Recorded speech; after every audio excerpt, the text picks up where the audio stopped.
Okay, right. So we're going to do the problem solving now. And here we go. We've got a problem.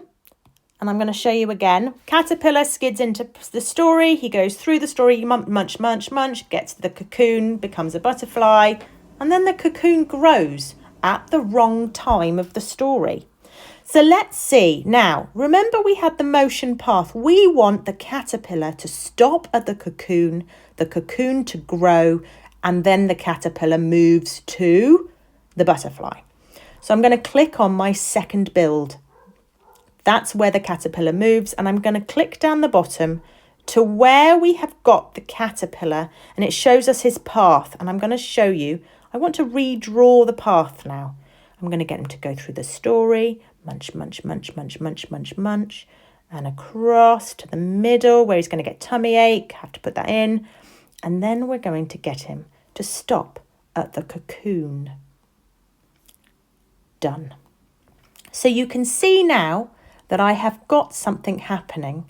And now if we play it, let's see what happens. Munch, munch, munch. And then he gets, and the caterpillar and the cocoon grows. Right, now, wrong one. Let's go back.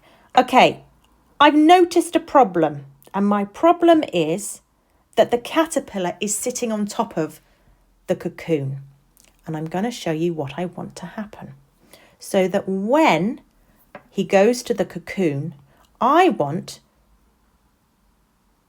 the caterpillar to disappear. So here he goes. I'm going to go down to add build out. That means when he gets to the cocoon at the end of the path, he's going to disappear. And let's see how we might have that happen. He's going to fade, blur. Could he just disappear? Could he move? Nope, don't like that one. Right, let's see if we can have a few more. Wipe. I don't know what that one is. Oh, I quite like that one. What about a pop? Scale. No. Spin. Whoosh.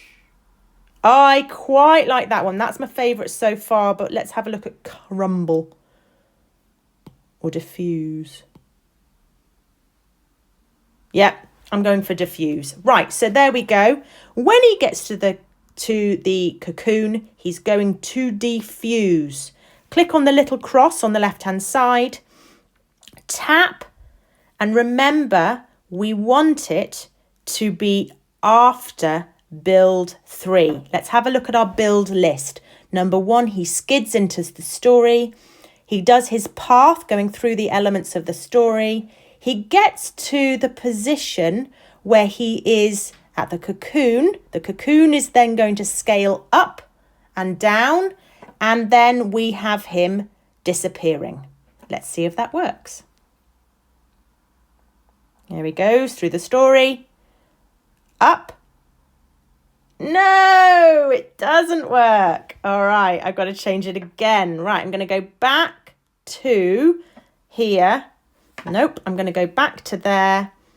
And what I'm going to do is I need to move the order of my build. Did you see then that I had the cocoon comes after the caterpillar disappearing, before? And what I want to do is I'm going to move that down so that the cocoon happens when the caterpillar has diffused. Let's have another look.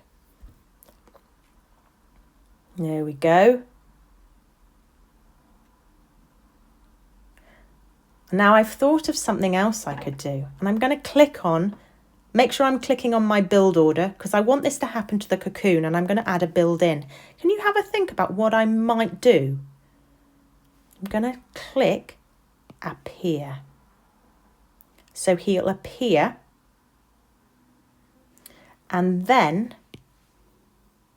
let's just have a look. So he appears, doesn't happen on tap, it appears with after build 3.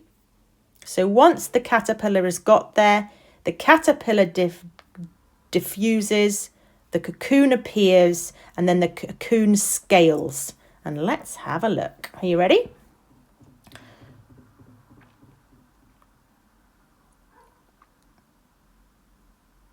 Done. Bingo. Brilliant. So that's a really great story element for me. I have one more thing that I think I might like to do.